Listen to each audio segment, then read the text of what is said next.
ये बात है 1570 साल पहले की, जब रोमन एम्पायर पर कई बारबेरियन ट्राइब्स ने हमला कर दिया।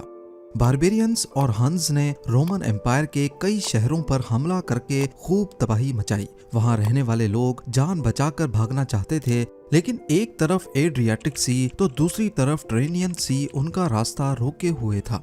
उनके पास एक ही ऑप्शन बचा था, लिहाजा उन्होंने समंदर में बने करीबी आइलैंड्स पर भागना शुरू कर दिया। वहां पहुंचकर वो हमलों से तो बच गए, लेकिन ये आइलैंड्स साहिली झील में बने थे, जिनकी मिट्टी इतनी नरम थी कि इंसान भी उसके ऊपर नहीं टिक सकता था। पर सभी मुश्किलात के खिलाफ जाकर इन लोगों ने यहाँ पर ना सिर्फ बसेरा किया, बल्कि एक के बाद एक इंजीनियरिंग के कारनामे दिखाकर बिल्डिंग्स, कैनाल्स और यहाँ तक के ब्रिजेस भी बनाए। यही वो शहर है जिसे आज दुनिया वेनस के नाम से जानती है। बावजूद इसके कि यहाँ पर ना रोड्स थे, ना जमीन और ना ही पीने का साफ पानी, लेकिन फिर भी वेनेशियंस ने इसको सबसे पावरफुल सिटी बना कर दिखाया।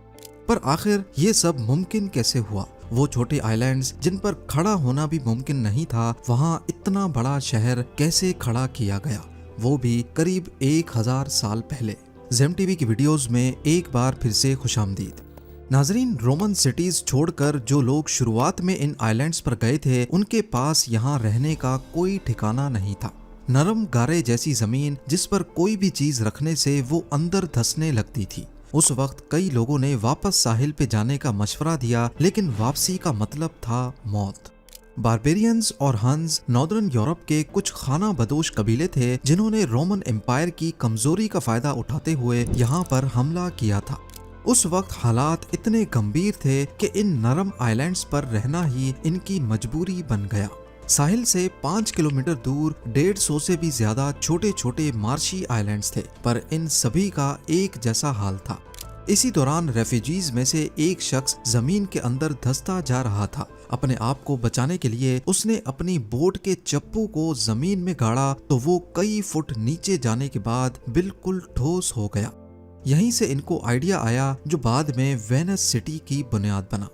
यहाँ से चंद किलोमीटर दूर जहाँ आज का क्रोशिया है, वहाँ के जंगलात से दरख्तों के तने लाए गए और इनको मार्शी आइलैंड्स पर ठोक ठोक कर अंदर गाड़ा गया। तकरीबन 5 मीटर नीचे जाने के बाद ये तने जमीन की सख्त मिट्टी में जाकर अपनी ग्रिप बना लेते थे। इनको एक दूसरे के करीब करीब अंदर ठोका जाता ताकि एक स्टेबल प्लेटफॉर्म बन सके। पाइल्स को अंदर डालने के बाद इनके ऊपर का हिस्सा काटकर लेवल किया गया और उसके ऊपर लकड़ी के तख्ते बिछाए गए ताकि पूरा लोड पाइल्स में बराबर डिवाइड हो सके। इस फाउंडेशन को पानी के लेवल से ऊपर उठाने के लिए स्पेशल लाइम स्टोन के ब्लॉक्स रखे गए।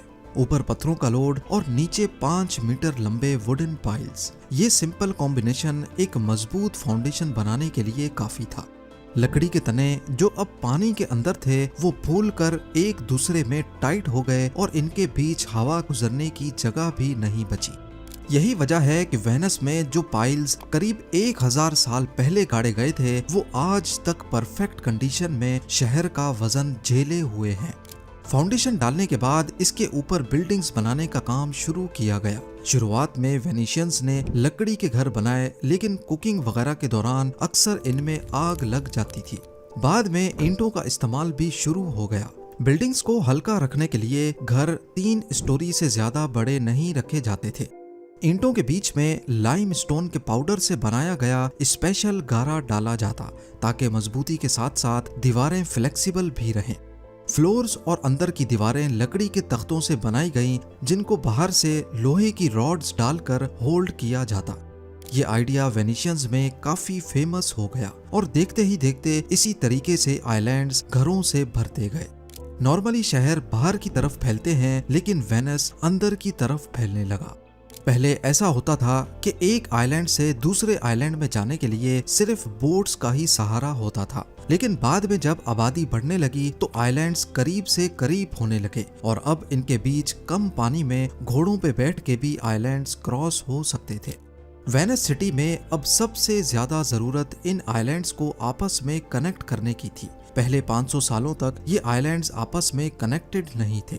लेकिन जब आबादी काफी बढ़ गई और कारोबार की रेल पेल होने लगी तो यहाँ का बिजनेस हब, जिसे रियाल्टो कहा जाता है, सबसे पहले यहाँ एक सिंपल लकड़ी का ब्रिज बनाने की कोशिश की गई। इस ब्रिज को पॉन्टून ब्रिज कहते हैं, जिसमें फ्लोट्स की मदद से गुजरने का रास्ता बनाया जाता है। इस ब्रिज से रियाल्टो तक पहुंचना तो आसान हो गया, लेकिन क्योंकि ये फ्लोट्स के सहारे खड़ा था, इसी वजह से काफी हिलता रहता था और अक्सर लोग इसमें से गिर भी जाते थे। बाद में यहाँ लकड़ी का परमानेंट ब्रिज भी बनाया गया, लेकिन ईयर 1310 में हंगामा आराई की वजह से इसको आग लगा दी गई। आग लगने के बाद भी रियाल्टो ब्रिज अगले 140 सालों तक टिका रहा, लेकिन आखिरकार ईयर 1444 में ज्यादा लोड पड़ने की वजह से वो गिर गया। आखिरकार रियाल्टो को कनेक्ट करने के लिए यहाँ वेनिस का सबसे पहला स्टोन ब्रिज बनाने का इरादा किया गया। इसको बनाने के लिए उसी तरीके का सहारा लिया गया जिसकी मदद से यहाँ हजारों घर बने थे। 12,000 से ज्यादा वुडन पाइल्स नहर के किनारे में गाड़ी गईं और उनके ऊपर 10,000 टन वजनी पत्थर का आर्च ब्रिज कंस्ट्रक्ट किया गया। ये ब्रिज इतना कामयाब हुआ कि पूरे वेनिस में इसी तरीके से पत्थर से बने ब्रिज बनाए जाने लगे। आज भी ये ब्रिज उसी मजबूती से खड़े लोगों के हजूम का वजन बर्दाश्त कर रहे हैं। इन ब्रिजेस की मदद से अब एक आइलैंड से दूसरे में जाना और भी ज्यादा आसान हो गया। वेनिस सिटी में रोड्स नहीं बल्कि सिर्फ कैनाल्स हैं और इन कैनाल्स को ही इस्तेमाल करते हुए एक जगह से दूसरी जगह पहुंचा जाता है। इससे वेनिस को फायदा ये हुआ कि सामान वगैरह को शहर के किसी भी कोने में पहुंचाना काफी आसान होता है।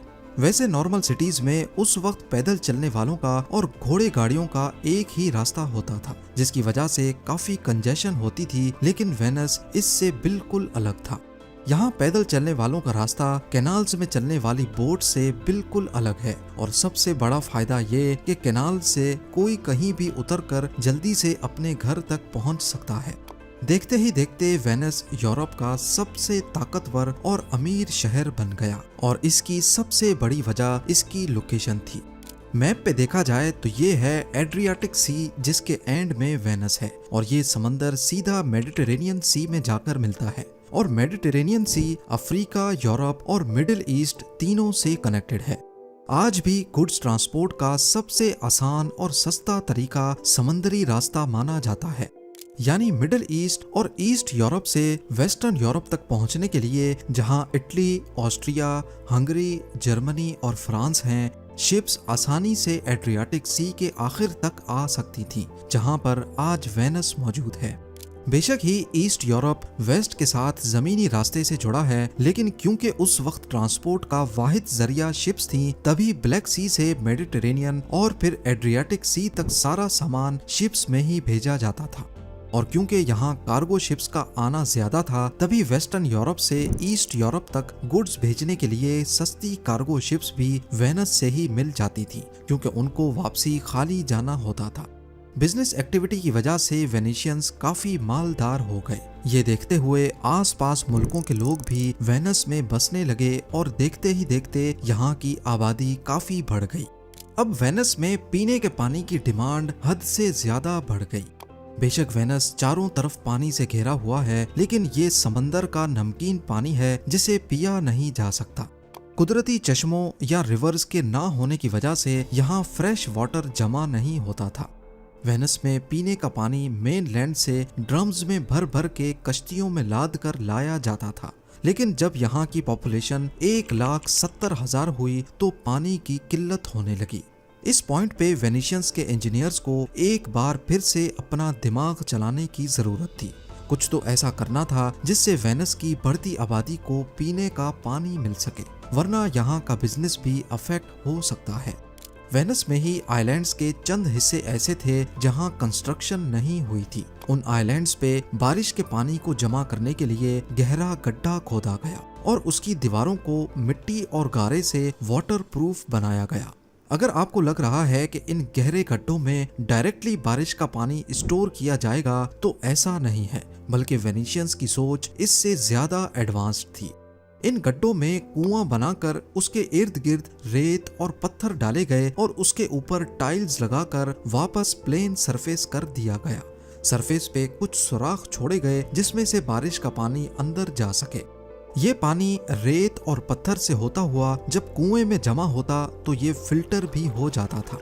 पानी की फिल्ट्रेशन का ये नेचुरल प्रोसेस है। बारिश का पानी जब पहाड़ों से चश्मों की सूरत में नीचे आता है तो पत्थरों और मिनरल्स से गुजरकर वो बिल्कुल साफ पीने के काबिल हो जाता है। वेनिशियंस का ये फिल्टर सिस्टम इसी बुनियाद पे काम करता था। लेकिन सवाल ये है कि इतने छोटे से एरिया में आखिर कितना ही बारिश का पानी जमा हो पाएगा। इसके लिए आसपास घरों की छतों पे पाइप्स लगाए गए जो बारिश के पानी को सीधा इस फिल्टर में डालने का काम करने लगे। ऐसे पानी की कलेक्शन के लिए सरफेस एरिया भी बढ़ा दिया गया। देखते ही देखते वेनस में 600 से ज्यादा छोटी बड़ी फिल्टर वेल्स लगा दी गई। 10 से 12 घर आपस में मिलकर एक ही फिल्टर वेल शेयर करने लगे।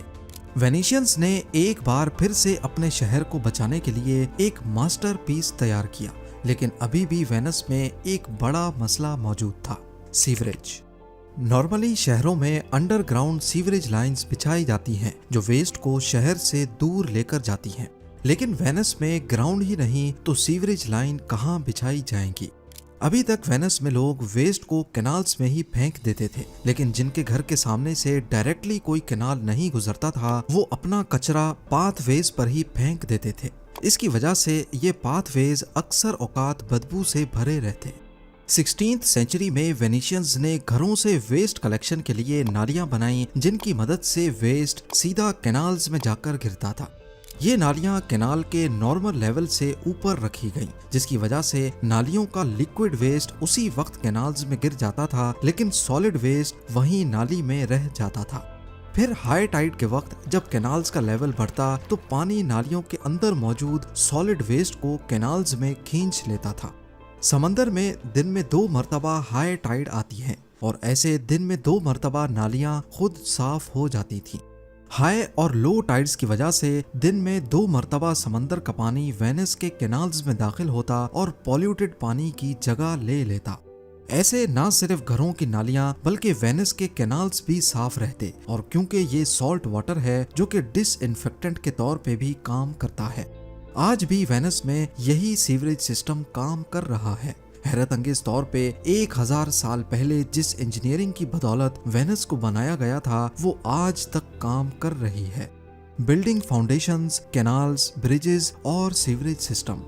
आपको बताता चलूं कि वेनिस धीरे धीरे जमीन में धंसता जा रहा है। ये एक नेचुरल प्रोसेस है जिसकी वजह से हर साल ये शहर 1 से 2 मिलीमीटर नीचे धंस रहा है।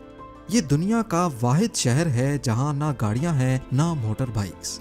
यहाँ हर साल फ्लड आता है जिसे एक्वा एल्टा कहते हैं। सर्दियों में यहाँ पानी का लेवल काफी बढ़ जाता है और अक्सर वॉकवेज पानी के अंदर चले जाते हैं। हर साल वेनिस को 60 लाख लोग विजिट करते हैं, लेकिन अभी यहाँ की लोकल पॉपुलेशन 50,000 से भी कम है। उम्मीद है जेम टीवी की ये वीडियो भी आप लोग भरपूर लाइक और शेयर करेंगे। आप लोगों के प्यार भरे कमेंट्स का बेहद शुक्रिया। मिलते हैं अगली शानदार वीडियो में।